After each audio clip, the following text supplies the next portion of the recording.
membutuhkan konsentrasi serta fokus yang lebih. Hal ini dikarenakan memahami nama-nama Allah sebagaimana yang telah disebutkan oleh penulis. Ini adalah tujuan yang sangat mulia, yang sangat luar biasa. Perkara yang istimewa di dalam Islam yang Allah Subhanahu wa Ta'ala tidak berikan kepada orang-orang kecuali hanya kepada orang-orang yang Ia pilih. Maka semakin kita masuk ke pertengahan kitab ini, kita akan semakin paham tentang nama-nama dan sifat Allah Subhanahu wa Ta'ala, yang tentunya hal tersebut membutuhkan konsentrasi dari kita. Maka insya Allah Ta'ala mulai hari ini kita akan membahas lebih detail insya Allah, dan juga lebih memfokuskan pada pemahaman, sehingga kalau misalnya ada penjelasan yang belum dipahami dari kitab ini, sekiranya tidak mengapa kalau ingin ditanyakan. Baik, kita akan masuk pada muqaddimah yang keenam dari pembahasan Syekh Abdul Razak Al-Badr hafizahullah.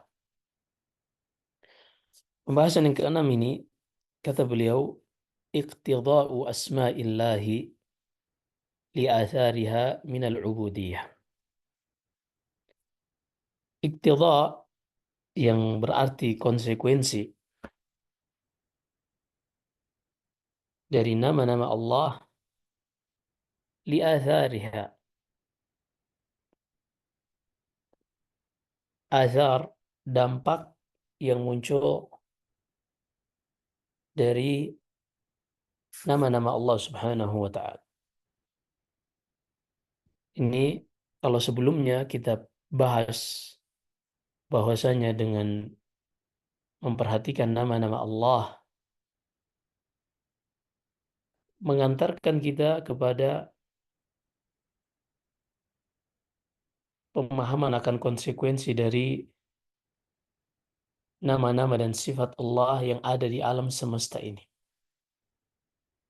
Seperti adanya matahari, adanya bulan, adanya bumi, semua itu adalah konsekuensi dari sifat Allah al-khalq, sifat mencipta, dan konsekuensi nama Allah al-khaliq. Jadi nanti kita akan bahas ada nama, ada sifat. Kita ambil contoh di sini, al-asma,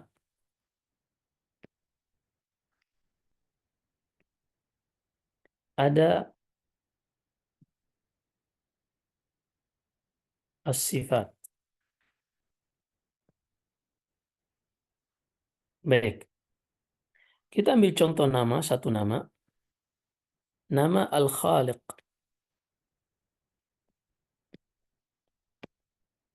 Nama Al-Khaliq. Dari nama Al-Khaliq ini diambil sifatnya, yaitu Al-Khalq.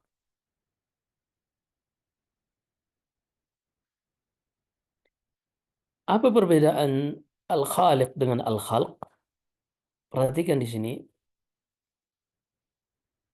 Al-Khaliq ini menunjukkan subjeknya, pemilik dari nama dan sifat tersebut. Al-Khaliq artinya subjek yang mencipta. Adapun al-khalq adalah perbuatannya atau predikat. Perbuatannya, atau kalau dalam bahasa Inggris yang verb. Ada kalau kita belajar tenses, kita ketahui ada subjek, ada verb, verb 1, verb 2 dan seterusnya. Pada Kata Al-Khaliq ini disebut subjek, pelakunya. Dan Al-Khalq ini adalah perbuatannya. Selain ada tentunya sifat Al-Khaliq, nama Al-Khaliq yang memiliki sifat Al-Khalq, ini punya iqtida, punya konsekuensi pada azar. Apa konsekuensi dari sifat Al-Khalq ini? Konsekuensinya ada namanya Al-Makhluk.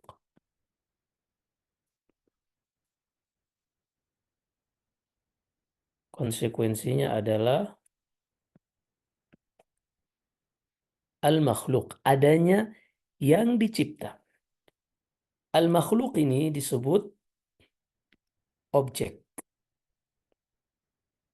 Al-Makhluk ini disebut objek. Nah, di sini mudah-mudahan kita ulangi lagi agar kita bisa paham.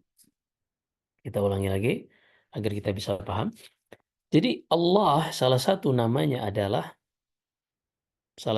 Allah adalah Al-Khaliq. Al-Khaliq ini menunjuk subjek,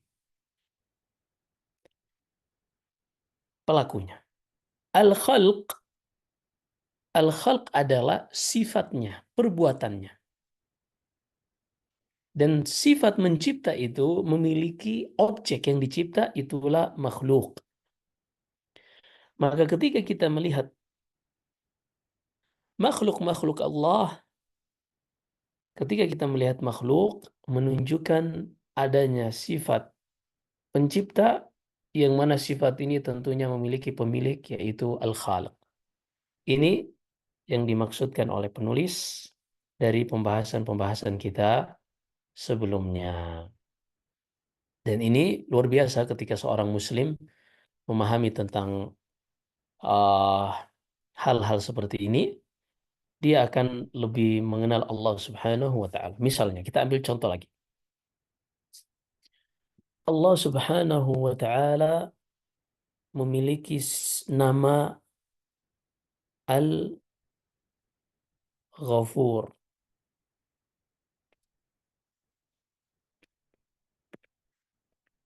Al-Ghafur. Ini nama.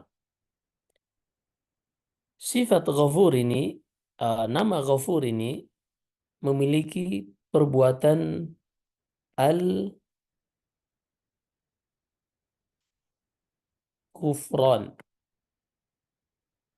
Memiliki perbuatan Al-Ghufran. Al-Ghufran ini perbuatannya, memaafkan. Kemudian ada dari nama Al-Ghafur yang memaafkan, perbuatannya adalah memaafkan atau mengampuni, tentunya berarti ada objek yang diampuni, yaitu Al-Maghfur.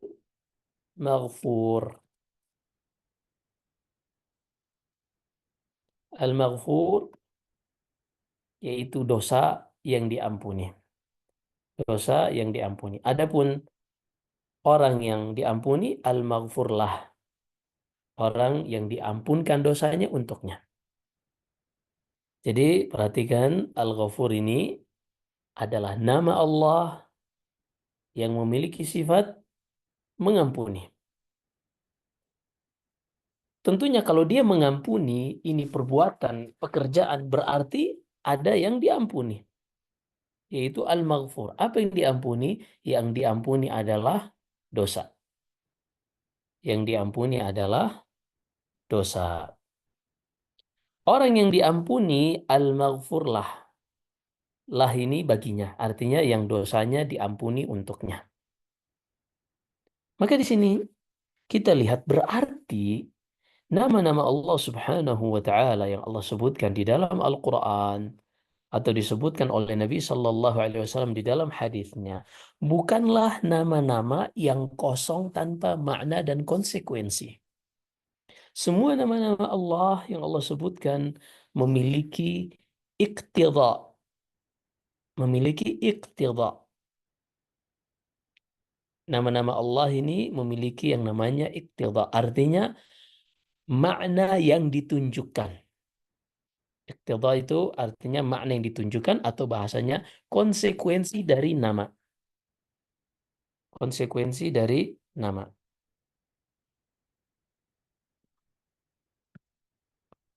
Kita ulangi. Ini kalau kita nggak apa-apa kita agak telat dikit, tapi setelahnya kita akan lebih mudah memahami setiap ucapan penulis.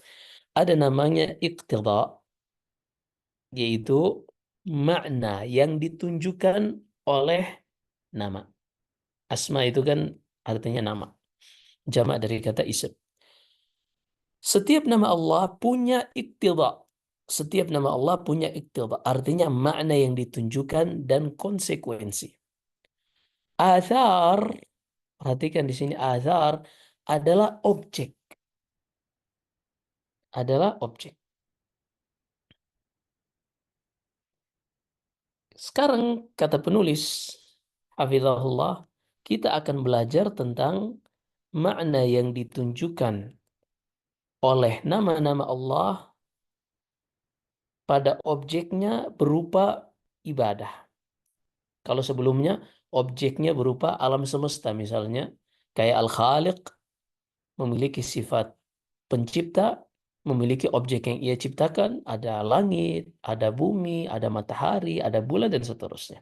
Sekarang kita ingin mempelajari konsekuensi dari nama Allah ini yang memiliki makna yang ditunjukkan oleh nama-nama ini berupa objeknya dalam bentuk ibadah. Berupa objek dalam bentuk ibadah.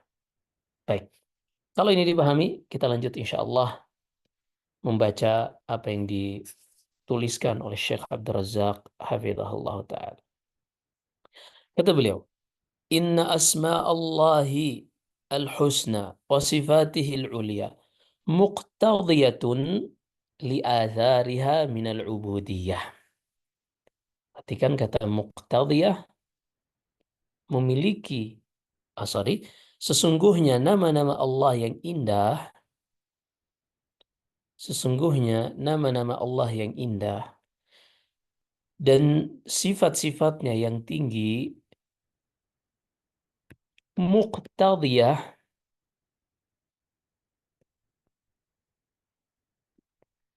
muqtadiyah artinya memiliki konsekuensi pada objek yang bisa dilihat berupa peribadahan. Berupa peribadahan. Wal amri, dan juga perintah.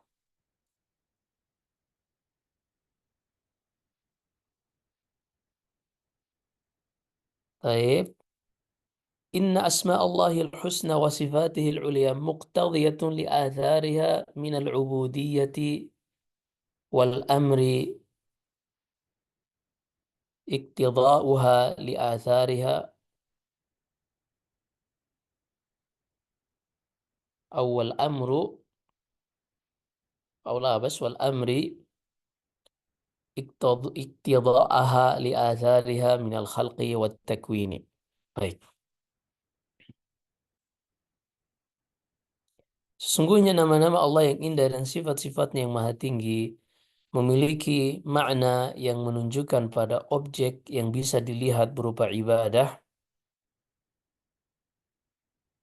dan juga perintah yang konsekuensinya bisa dilihat pada objek sebagaimana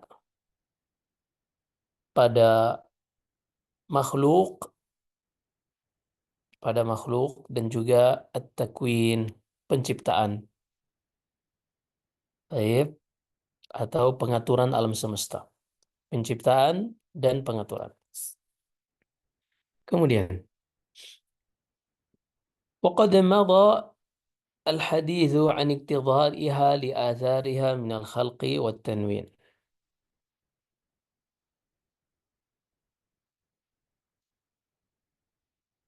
Atau tadi ini dibaca wal amru lebih baik, iqtida'uha, dan sama saja maknanya kita sebutkan tadi. Kemudian kata beliau, وقد مضى الحديث, dan telah berlalu penjelasan tentang konsekuensi dari perintah Allah yang ini berupa adanya penciptaan dan juga pengaturan alam semesta. Ini sudah berlalu. Kemudian kata beliau, wal haditsu huna, pembahasan sekarang atau di sini, tapi kita tidak artikan di sini ya, tapi sekarang. Adapun pembahasan sekarang, fi iqtidaiha li athariha min al-ubudiyah. Yang kita bahas sekarang bukan lagi konsekuensi nama-nama Allah pada penciptaan dan pengaturan alam semesta, tapi lebih terfokus pada al-ubudiyah, pada ibadah. Lebih fokus pada konsekuensi yang melahirkan ibadah. Ibadah seperti al-khudu', ketundukan, adzul, menghambakan, menghinakan diri di hadapan Allah, merendahkan diri di hadapan Allah, wal khusyu', ketenangan dan kekhusyuan, wal inabah, yaitu kembali dan bertobat kepada Allah, wal khasyah, rasa takut di dalam hati kepada Allah, ar-rahbah, rasa takut yang membuat seseorang berlindung kepada Allah, wal mahabbah, rasa cinta yang membuat seorang berharap kepada Allah, wat tawakkul, rasa harap dan menyerahkan seluruhnya kepada Allah, wa ghairi dzalika min anwa'il ibadat al-zahirah wal batinah, dan juga selainnya dari jenis-jenis ibadah al-zahirah yang nampak, yaitu ibadah anggota badan, al-batinah ataukah ibadah di dalam hati, ibadah hati. Fa inna kullasmin, karena setiap nama, min asma'illahi, dari nama-nama Allah, wa kulla sifatin min sifatihi, dan setiap sifat dari sifat-sifat Allah, lahu ubudiyatun khassah. Ini luar biasa. Setiap nama-nama dan sifat-sifat Allah memiliki konsekuensi ibadat tersendiri. Memiliki konsekuensi ibadat tersendiri.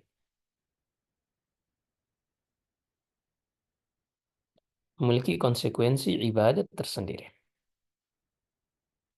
Seperti apa itu? Kata beliau, lahu ubudiyatun khassah hiya min muqtadayatiha. Masing-masing memiliki ibadah khusus yang merupakan konsekuensi dari setiap nama dan sifat-sifat Allah. Insya Allah yang ikut dari awal pertemuan tadi, yang kita sudah jelaskan tentang nama dan sifat Allah, ada subjek, ada predikat atau verb, kemudian ada objeknya. Insya Allah paham apa yang kita maksud sekarang ini. Wa min mujibatil ilmi biha. Yang mana ubudiyatun khassa ini, ibadah khusus ini, juga selain merupakan konsekuensi dari nama dan sifat-sifat Allah, juga konsekuensi dari al-ilm, dari mengenal nama-nama atau sifat-sifat tersebut. Dari ilmu yang kita ketahui akan menghasilkan, melahirkan ubudiyatun khassa ini. والتحقق بمعرفتها أو التحقق بمعرفتها, dan juga uh, merealisasikan konsekuensi dari pemahaman akan nama-nama dan sifat Allah tersebut. وهذا مضطرد في جميع أنواع العبودية التي على القلب والجوارح. Dan ini muttaridun, artinya berlaku menyeluruh dalam seluruh jenis-jenis ibadah, baik itu ibadah qalbiyah yang dilakukan oleh hati atau ibadah jawarih yang dilakukan oleh anggota tubuh. Wa bayanu dzalik, dan penjelasannya maksud dari setiap nama Allah dan sifatnya memiliki ubudiyatun khassa, maksudnya wa bayanu dzalik annal 'abda, sungguhnya seorang hamba, idza 'alima bitafarrudir Rabbi ta'ala bid-durri wan naf'i والعطاء والمنع والخلق والرزق والإحياء والإماتة فإن ذلك يثمر له عبودية التوكل على الله باطنا ولوازم التوكل وثمراته ظاهرة. Oh, ini luar biasa nih. Perhatikan.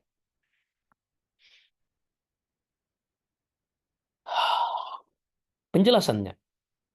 Ini penjelasannya. Kita mulai. Sesungguhnya seorang hamba, jika dia telah mengetahui bahwasanya Allah satu-satunya, Allah Subhanahu wa Ta'ala satu-satunya yang bisa memberikan keburukan, yang bisa menimpakan keburukan kepada seseorang, atau memberikan kebaikan bagi seseorang, dan dia satu-satunya yang bisa memberi atau menghalangi seseorang dari pemberian, satu-satunya yang bisa mencipta, satu-satunya yang bisa memberi rezeki, satu-satunya yang menghidupkan, satu-satunya yang mematikan.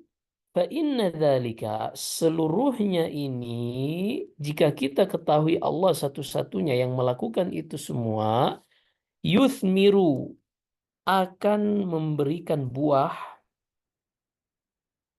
yaitu hasil, ini bahasa Arab gitu ya, maknanya luas, akan memberikan hasil ubudiyat tawakkul, akan membuahkan bagi hamba ini ubudiyah, ibadah, tawakul hanya kepada Allah Subhanahu wa Ta'ala di dalam hatinya, dan juga konsekuensi dari tawakal tersebut akan menghasilkan, akan nampak pada dirinya secara zahir, secara lahiriah. Ini luar biasa. Ini kalau seorang muslim memahami hal ini, ketika seorang hamba mengetahui bahwasanya Allah Subhanahu wa Ta'ala dialah satu-satunya yang bisa memberi manfaat, yang memberi keburukan, memberi kebaikan, yang memberikan rezeki dan seterusnya, hal tersebut akan mewariskan kepada seorang hamba ibadah tawakal kepada Allah di dalam hatinya, dan akan terlihat tawakalnya tersebut secara lahiriah. Masya Allah. Ini luar biasa. Kemudian kata beliau, Qala Allah Ta'ala, Allah Subhanahu wa Ta'ala berfirman, وتوكل على الحي الذي لا يموت وسبح بحمده وكفى به بذنوب عباده خبيرا. Serahkanlah seluruh urusanmu, yaitu bertawakallah kepada Allah yang maha hidup, yang tidak akan pernah mati. Dan pujilah ia dengan pujian terbaiknya. وَكَفَى بِهِ بِذُنُوبِ عِبَادِهِ خَبِيرًا.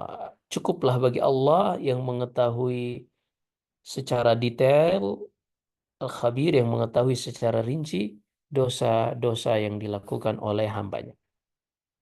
Wa qala ta'ala, dan Allah Subhanahu wa ta'ala berfirman, wa tawakkal 'alal azizi ar-rahim. Bertawakallah kepada Allah yang maha perkasa, yang maha kuat, lagi maha penyayang. Ini luar biasa. Karena kita mengetahui Allah Subhanahu wa Ta'ala satu-satunya yang menguasai segala kekuatan, dan dialah yang menguasai dan memiliki segala rahmat dan kasih sayang, maka kita hanya menyerahkan tawakal kita, seluruh urusan kita, kita serahkan kepada Allah Subhanahu wa Ta'ala yang maha kuat lagi maha penyayang. Wa qala ta'ala, dan Allah berfirman, Rabbul masyriqi wal maghribi la ilaha illahu fattakhidhu wakila. Dialah Allah, Rabb yang mencipta, mengatur, dan memiliki timur dan juga barat. La ilaha illahu, tidak ada Tuhan yang berhak diibadahi kecuali Ia. Fattakhidhu wakila. Jadikanlah Ia sebagai wakil, pelindungmu yang engkau serahkan kepadanya seluruh urusanmu. Dan juga Allah Subhanahu wa taala berfirman, "Wa tawakkal 'ala Allah." Dan bertawakallah kepada Allah. Wa kafa billahi wakila. Dan cukuplah hanya bagi Allah Subhanahu wa taala yang menjadi wakilmu, penolongmu, dan pelindungmu. Nah, maka perhatikan di sini Allah Subhanahu wa taala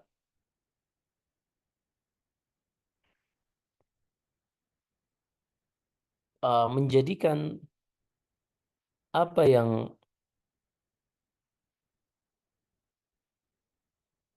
menjadi konsekuensi wakila untuk kita menyerahkan segala urusan kita kepadanya. Dia Rabbul Masyriq, dialah Allah Subhanahu wa taala pemilik timur dan barat. Tidak ada yang berhak diibadahi selain Dia. Maka karena Dia Rabb ini, maka jadikanlah Ia satu-satunya wakil, pelindungmu yang kepadanya engkau serahkan segala urusan. Baik, kita lanjut.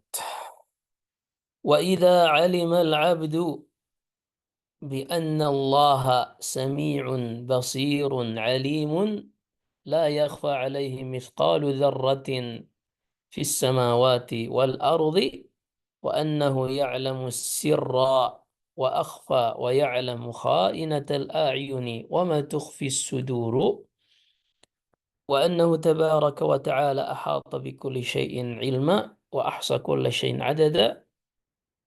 Ini harusnya lanjut ya, tapi terlalu panjang, nanti kita lanjut lagi. Maka jika seorang hamba mengetahui bahwasanya Allah Subhanahu wa taala Dia Maha mendengar, Maha melihat, Maha mengetahui, tidak ada satupun yang luput darinya, mithqalu dzarrah, sesuatu yang sangat kecil bahkan beratnya cuma seperti berat semut hitam, baik itu berada di langit ataupun berada di bumi. Dan siapa saja yang mengetahui bahwasanya Allah Subhanahu wa taala mengetahui rahasia yang tersembunyi.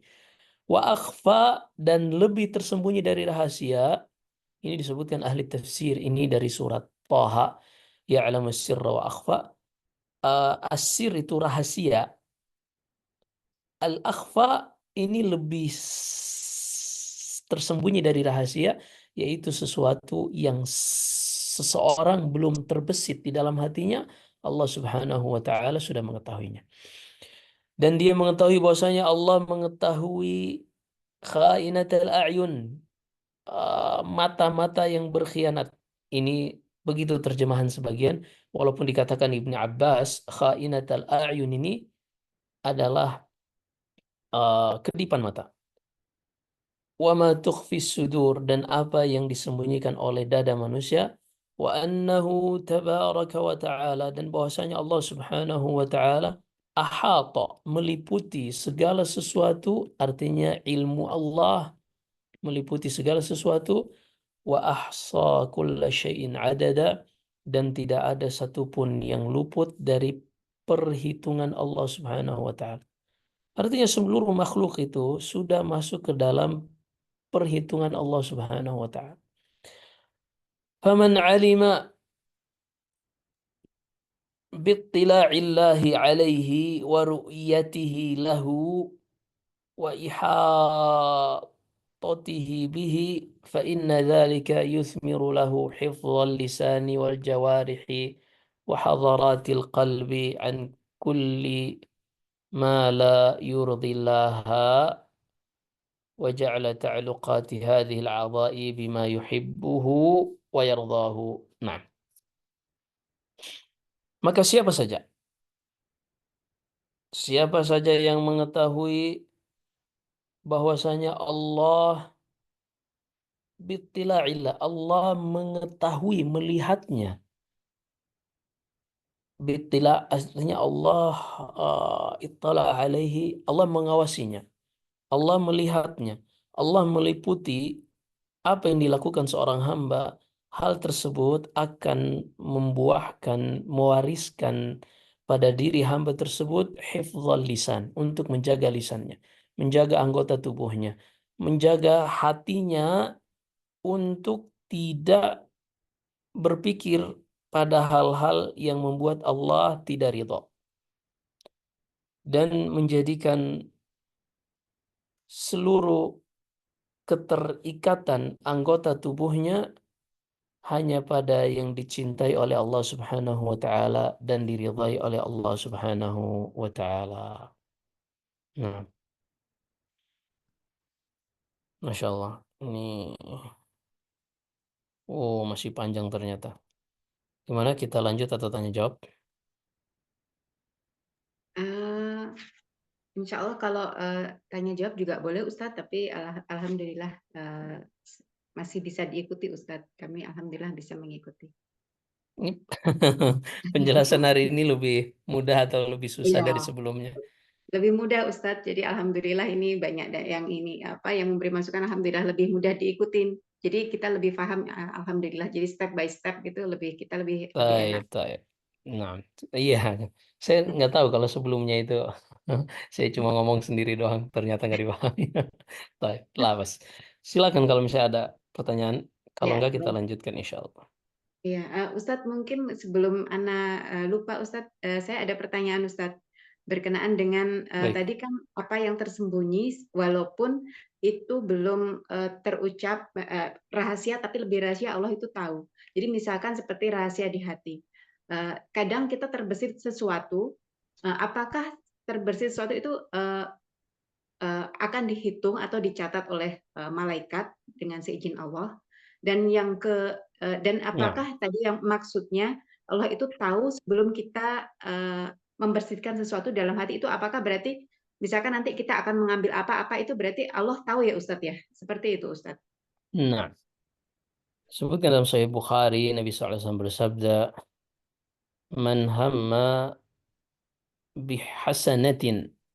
Siapa saja yang terbesit di dalam hatinya untuk melakukan kebaikan, falam ya'malha, namun dia tidak melakukannya, kutiba lahu indallahi hasanatan kamilah. Maka Allah akan mencatatkan baginya satu pahala yang sempurna. Wa man hamma bisayyi'atin, uh, dan satu kebaikan yang sempurna ini akan dilipat gandakan menjadi 10 pahala hingga 700 kali lipat. Hingga batasan yang unlimited. Kemudian kata Rasulullah, "Wa man hamma bisayyi'atin falam ya'malha, katabaha Allahu 'indahu hasanatan kamilah." Siapa saja yang terbesit untuk melakukan keburukan namun dia tidak melakukannya, maka akan dicatatkan di sisi Allah satu pahala yang sempurna. Nah, dan Allah Subhanahu wa taala mengetahui apa yang bahkan seorang manusia belum terbesit untuk uh, mengatakannya atau melakukannya. Hal ini sangat mudah bagi Allah. Kan Allah yang ciptakan semua yang ada di alam semesta ini, termasuk perbuatan manusia. Dan di dalam hadis Abu Hurairah radhiyallahu taala an dalam Sahih Muslim, "Inna Allah kataba maqadira kulli syai'in qabla an yakhluqa as-samawati wal arda bi 50,000 sana." Allah telah mencatatkan segala sesuatu yang akan terjadi di alam semesta ini 50.000 tahun sebelum ia menciptakan langit dan bumi, termasuk apa yang akan dilakukan oleh seorang hamba. Nah, wallahu a'lam.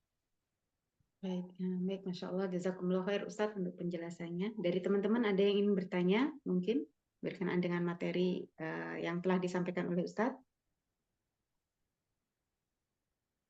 Iya. Oh, ini pertanyaan di luar tema, Ustadz. Bagaimana? Apa langsung kita tanya jawab atau masih ada lanjutan dari materi dulu, Ustadz? Iya, ini kayaknya ada pertanyaan ya. Eh, ya, ini pertanyaan yang masuk ke chat ada, tapi di luar tema, Ustadz. Oh gitu. Ya, Baik. Terus gimana? Kita lanjut. silakan mungkin jika mau dilanjut materi sedikit, kalau memang belum tuntas, Ustadz. Ayat. Baik, kita lanjut sedikit insya Allah. Qala Allah Ta'ala, Allah Subhanahu wa Ta'ala berfirman, Alam ya'lam bi anna Allah yara. Tidakkah orang tersebut, yaitu yang manusia yang sombong ini, mengetahui bahwasanya Allah melihatnya. Wa qala ta'ala, wattaqullaha innallaha sami'un alim. Kemudian Allah berfirman, bertakwalah kepada Allah, sesungguhnya Allah Maha mendengar lagi Maha mengetahui. Artinya, kalau kalian menyadari Allah itu Maha mendengar, Allah Maha mengetahui, harusnya pengetahuan kalian tersebut mengantarkan kalian kepada ketakwaan kepada Allah. Karena kalau kalian mengetahui Allah mendengar ucapan kalian, kalian tidak akan asal berbicara kecuali pada perkara yang Allah ridhai dan cintai. Demikian pula ketika kalian mengetahui bahwasanya Allah mengetahui, maka kalian tidak akan berani untuk melakukan hal-hal yang membuat Allah murka yang Allah ketahui. Wa qala ta'ala i'malu ma syi'tum innahu bima ta'maluna basir. Dan Allah berfirman mengtahdid. Jadi dalam bahasa usul fiqh ini namanya at-tahdid. Allah Subhanahu wa taala mengancam orang-orang kafir. Silakan lakukan apa yang kalian inginkan. Tapi jangan lupa, kata Allah, sesungguhnya Dia mengetahui, melihat apa yang kalian perbuat. Silakan lakukan apa yang kalian inginkan, wahai orang-orang kafir. Tapi ingat, jangan lupa, Allah melihat apa yang kalian lakukan. Kemudian Allah Subhanahu wa taala berfirman, "Wa'lamu anna Allah ya'lamu ma fi anfusikum fahdharu." Ketahuilah bahwasanya Allah mengetahui apa yang ada di dalam diri kalian, maka berhati-hatilah. Perhatikan di sini, Allah jadikan kita harus berhati-hati ini karena Dia mengetahui apa yang ada di dalam diri kita. فلا ريب أن هذا العلم يورث في العبد خشية الله ومراقبته والإقبال على طاعته والبعد عن مناهيه. Tidak diragukan bahwasanya ilmu seperti ini, yaitu mengenal Allah, akan mewariskan dalam diri seorang hamba khasyatullah, rasa takut kepada Allah. Wa muraqabatuh, senantiasa merasa diawasi Allah. Wal iqbal ala Allah, akan semangat di dalam melakukan ketaatan kepada Allah. Wal bu'd, dan jauh dari larangan-larangan Allah Subhanahu wa taala. Qala Ibnu Rajabin, berkata Ibnu Rajab rahimahullah, rawada rajulun imra'atan fi falatin laylan fa'abat. Ada seorang laki-laki yang merayu seorang wanita di malam hari, namun wanita tersebut artinya merayu, mengajaknya untuk berzina. Fi falah, falah artinya di padang pasir, artinya di tempat yang kosong. Seorang laki-laki menggoda seorang wanita di tempat yang tidak terlihat untuk berzina di malam hari, namun wanita tersebut menolak. Faqala laha. Lalu laki-laki ini pun mengatakan kepada wanita tersebut, Ma yarana illal kawakibu. Kenapa engkau menolak? Tidak ada yang melihat kita kecuali bintang-bintang. Faqalat, maka wanita ini mengatakan, Fa'aina mukaukibuha. Kalau bintang-bintang melihat kita, lalu bagaimana dengan yang menciptakan bintang-bintang tersebut? Aina Allah? Maksudnya, lalu bagaimana dengan Allah? Ala yarana? Bukankah ia juga melihat kita? Famana'aha hadal ilmu iqtirafa hadal tanbih. Maka pengetahuan wanita ini, ilmu seperti ini yang mencegahnya dari melakukan dosa seperti ini. Wal wuqu'a fi hadhil khati'ah, dan terjatuh dan mencegahnya untuk terjatuh ke dalam kesalahan dosa seperti ini. Nah, ini luar biasa ilmu ini. Oh, masih panjang ternyata. Kita lihat satu paragraf lagi sepertinya. Wa idza 'alima al-'abdu anna Allah ghaniyyun karimun barrun rahimun wasi'ul ihsani. Jika seorang hamba mengetahui bahwasanya Allah Maha Kaya, Maha Karim. Karim itu dermawan. Barrun ini Maha Baik. Kalau Karim itu biasanya dermawan, baik pada dirinya dan kebaikannya itu sampai kepada orang lain. Barrun, dia baik pada dirinya. Rahimun, memiliki rahmat. Wasi'ul ihsan, yang kebaikannya sangatlah luas. Wa annahu tabaraka wa ta'ala ma'a ghinahu an ibadihi fahuwa muhsinun ilaihim rahimun bihim. Dan bahwasanya Allah Subhanahu wa ta'ala yang maha suci dan maha tinggi bersamaan dengan ketidakbutuhannya terhadap hamba-hambanya, namun ia tetap baik. Muhsinun ilaihim, Allah tetap baik kepada hamba-hambanya dan menyayangi, merahmati hamba-hambanya. Yuridu bihimul khaira, Allah menginginkan kebaikan untuk hamba-hambanya. Wa yakshifu anhumud dur, Allah yang menghilangkan keburukan dari mereka. La lijalbi manfaatin ilaihi minal abd. Allah melakukan itu semua bukan untuk mengambil manfaat dari hamba bagi Allah. Bukan untuk mengambil manfaat dari hamba untuk Allah. Artinya Allah mengharapkan manfaat dari hamba itu enggak. Wala lidaf'i madarratin. Dan Allah melakukan itu semua kebaikannya kepada hamba-hambanya bukan untuk menghilangkan keburukan dari hamba-hambanya kepada dirinya. Bal rahmatan wa ihsanan. Semuanya itu semata-mata adalah rahmat kasih sayang dari Allah dan kebaikan dari Allah Subhanahu wa taala untuk hamba-hambanya. Fahuwa subhanah lam yakhluq khalqahu liyatakatharu liyatakathara bihim min qillatin. Allah Subhanahu wa taala tidaklah menciptakan makhluknya dengan tujuan untuk memperkaya diri atau memperbanyak perbendaharaannya setelah sebelumnya perbendaharaannya itu sedikit. Enggak.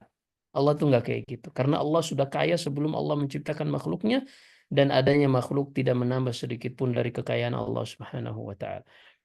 Wala liya'tarra bihim min dhillah. Atau liya'tazza bihim min dhillah. Dan tidaklah Allah menciptakan makhluknya itu untuk menjadi perkasa setelah sebelumnya ia lemah. Enggak. Wala liyarzuquhu wala liyanfa'uhu, dan tidaklah Allah menciptakan manusia itu agar manusia memberikan rezeki kepada Allah atau memberikan manfaat kepada Allah. Wala yadfa'u an, dan tidak pula agar manusia membantu Allah Subhanahu wa taala. Sebagaimana Allah sebutkan ini pada firman-Nya, "Wa ma khalaqtu", tidaklah aku ciptakan jin dan manusia melainkan illa liya'buduni, semata-mata hanya untuk beribadah kepadaku, kata Allah. Ma uridu minhum mir rizq, aku tidak pernah mengharapkan dari mereka rezeki. wa ma uridu, dan aku tidak mengharapkan dari mereka untuk memberi makan kepadaku. Innallaha huwar razzaqu dzul quwwatil matin. Allah Subhanahu wa taala dialah Ar-Razzaq, dialah yang maha memberi rezeki, dzul quwwah al-matin, yang memiliki kekuatan yang kokoh, yang keras, yang mantap. Wa qala ta'ala wa qulil hamdulillahi, dan ucapkanlah segala puji bagi Allah yang tidak pernah mengangkat anak dan tidak ada satupun yang menjadi sekutu baginya dalam kerajaan, dan tidak ada satupun yang menjadi bagi Allah pelindung dari kehinaan, maka bertakbirlah kepadanya dengan sebenar-benarnya pengagungan. وقال تعالى فيما رواه عنه رسوله صلى الله عليه وسلم, dan Allah berfirman di dalam hadis yang diriwayatkan oleh Rasulullah dari Allah, yaitu hadis qudsi. Ya ibadi, kata Allah dalam hadis qudsi ini, wahai hamba-hambaku, innakum lan tablughu naf'i, kalian tidak akan bisa memberikan manfaat kepadaku. Artinya kalian tuh nggak akan bisa uh, membuat sesuatu yang akan bermanfaat bagiku sehingga kalian bisa memberikan manfaat kepadaku. Dan kalian tuh tidak akan bisa berbuat sesuatu yang merugikanku sehingga kalian merugikanku, kata Allah. Hadis ini diriwayatkan Al-Imam Muslim. Nah, ini ha, 5 menit lagi jam 10. Ini bisa kita sampaikan. Kita lanjutkan insya Allah pada pertemuan berikutnya, pada uh, paragraf berikutnya insya Allah. Ini di wa idza alimal abdu. Ini insya Allah paragraf berikutnya yang akan kita bahas biidnillahi ta'ala. Baik, ini yang bisa kita sampaikan. Silakan jika ada pertanyaan lagi. Iya, Masya Allah, jazakumullah khair Ustadz untuk penjelasannya. Alhamdulillah lebih mudah difahami. Dan untuk teman-teman yang ingin bertanya bisa bertanya secara langsung melalui dibuka mic-nya, atau juga bisa ditulis di kolom chat. Baik, ini ada pertanyaan di luar tema. Saya izin membacakan Ustadz. Bismillah, Barakallahu Fik. Ustadz izin bertanya, apakah termasuk riba atau sogokan yang dilarang dalam syariat jika kita memberikan hadiah atau entertain seperti mengajak makan, mengisi pulsa dan lain-lain kepada klien karena menjadi customer kita, meskipun kegiatan ini diperbolehkan oleh perusahaan. Jazakumullah khair. Nah, bukan riba, ini bukan riba. Namun rashwah ini adalah hadayal ummal ghulul, kata Nabi sallallahu alaihi wasallam, hadiah, gratifikasi, pemberian yang diberikan kepada seseorang karena profesi yang ia sudah digaji pada profesi tersebut, maka ini adalah ghulul. Ghulul itu dosa memakan harta tanpa hak, baik itu pulsa atau mengajak makan atau misalnya memberikan servis di luar yang seyogianya. Ini hadiah yang ghulul. Kecuali kalau seandainya memang sudah menjadi kebiasaan di tempat tersebut, siapa saja yang datang dia akan dijamu makan, baik itu karena profesinya ataupun tidak ada profesinya, maka yang seperti ini masih ada kemungkinan. Disebutkan dalam Sahih Bukhari dan Sahih Muslim dalam hadis Ibnu Lutbiyah, suatu saat Rasulullah mengutus Ibnu Lutbiyah ini untuk memungut zakat di Bani Salimah. Ketika ia datang, ia membawa 2 jenis harta. Ia mengatakan, hadza lakum wa hadza uhdiya ilai. Harta yang pertama ini adalah untuk kalian, adapun selebihnya adalah hadiah yang diberikan kepadaku. Maka kata Rasulullah sallallahu alaihi wasallam, "Halla jalasta fi baiti ummik?" Kenapa engkau tidak duduk saja di rumah ibumu atau ayahmu? Fatanzur, dan engkau nantikan apakah benar itu hadiah untukmu atau karena profesimu. Adapun jika itu hadiah untukmu pribadimu, maka akan sampai kepadamu walaupun engkau duduk di rumahmu. Tapi ternyata hadiah tersebut tidak akan sampai kepadamu kecuali dikarenakan profesimu, maka ketahuilah itu adalah gratifikasi pemberian hadiah yang haram. Maka Nabi Shallallahu Alaihi Wasallam mengharamkan segala pemberian hadiah yang diberikan kepada seseorang yang pekerjaannya sudah digaji. Demikian pula seorang guru, disebutkan para ulama, tidak boleh menerima hadiah dari murid-muridnya. Karena memang guru ini sudah digaji. Walaupun itu disepakati dan seterusnya, disetujui oleh direkturnya, tetap tidak boleh. Karena yang memberikan hadiah kepada seorang guru, otomatis guru ini akan memiliki iba, rasa utang budi dan seterusnya, yang membuat hatinya akan sedikit condong kepada yang memberikan hadiah dibanding yang tidak memberikan hadiah. Dan itu hikmah dari pengharaman hadiah kepada profesi yang ia sudah digaji padanya. Demikian Allah a'lam. Ya, baik. Jazakumullah khair Ustadz. Ustadz, izin bertanya Ustadz berkenaan dengan tawakal tadi, begitu kita faham dengan nama-nama Allah, insya Allah kan salah satu efeknya kita akan semakin besar tawakalnya kepada Allah. Gini Ustadz, di sisi lain, misalkan seperti taruhlah kita ingin haji gitu Ustadz ya. Kalau hajian sekarang kan subhanallah ngantrinya kan lama gitu Ustadz. Jadi untuk kita yakin gitu Ustadz, misalkan haji tahun ini atau tahun depan gitu. Padahal itu sangat mudah bagi Allah, tapi karena melihat kondisi yang seperti itu tuh jadi kitanya sendiri nggak yakin gitu Ustadz. Nah, kalau seperti itu apakah itu masih sesuatu yang logik atau tetap aja kita tidak percaya dengan kekuasaan Allah gitu Ustaz? Nah, Allah Subhanahu wa Ta'ala menjadikan tawakal itu ada syarat-syaratnya. Yang pertama, tawakal itu ketika dia menyerahkan seluruh urusannya kepada Allah Subhanahu wa Ta'ala. Ini syarat yang pertama. Syarat yang kedua, al-akhdhu bil asbab. Dia menjalani sebab-sebabnya.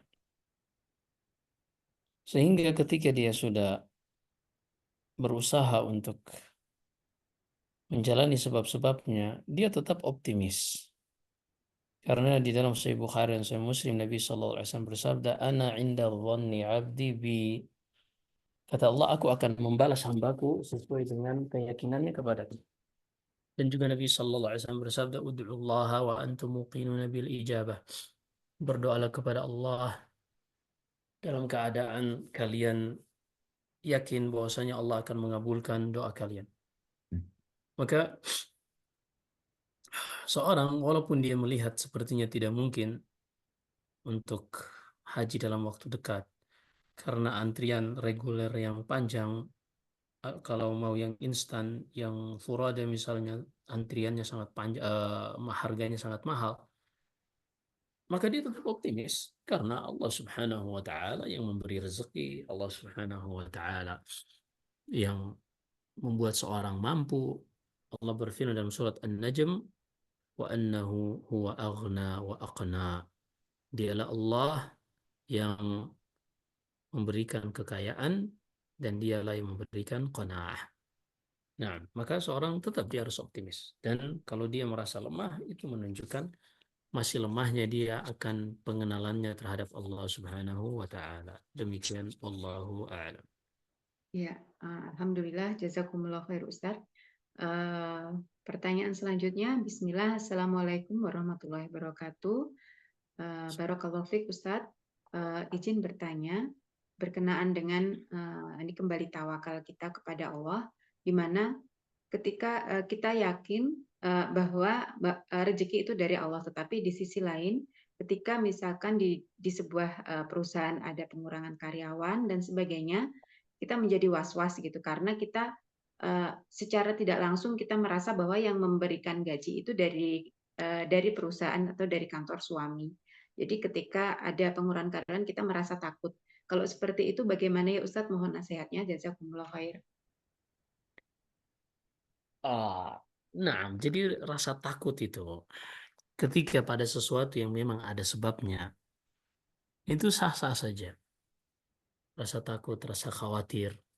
Hanya saja ketika rasa takut ini menjadikan ia meninggalkan perintah Allah dan justru sebaliknya melakukan larangan Allah, inilah yang diharamkan. Adapun khawatir pada sesuatu yang memang wajar untuk dikhawatirkan, ini sah-sah saja. Seperti Allah ceritakan kepada kita tentang kisah ibu Nabi Musa. Allah berfirman, "Alla takhafi wa la tahzani inna radduhu ilaiki wa ja'iluhu minal mursalin." Wahai ibu Musa, nggak usah khawatir, nggak usah takut, jangan sedih. Kami akan menjamin Nabi Musa ini kembali kepadamu. Karena memang anak yang diperintah untuk dilepaskan ke sungai Nil dalam keadaan masih bayi ini membuat ibunya tentunya khawatir. Apakah kita katakan kepada ibu Nabi Musa ini dia kurang bertawakal kepada Allah? Tentunya enggak. Karena memang di situ di dalam pengaturan alam semesta Allah memang menjadikan anak kecil ini belum bisa berenang, belum bisa mengatur hidupnya sendiri, belum bisa mengatur dan seterusnya, belum mandiri.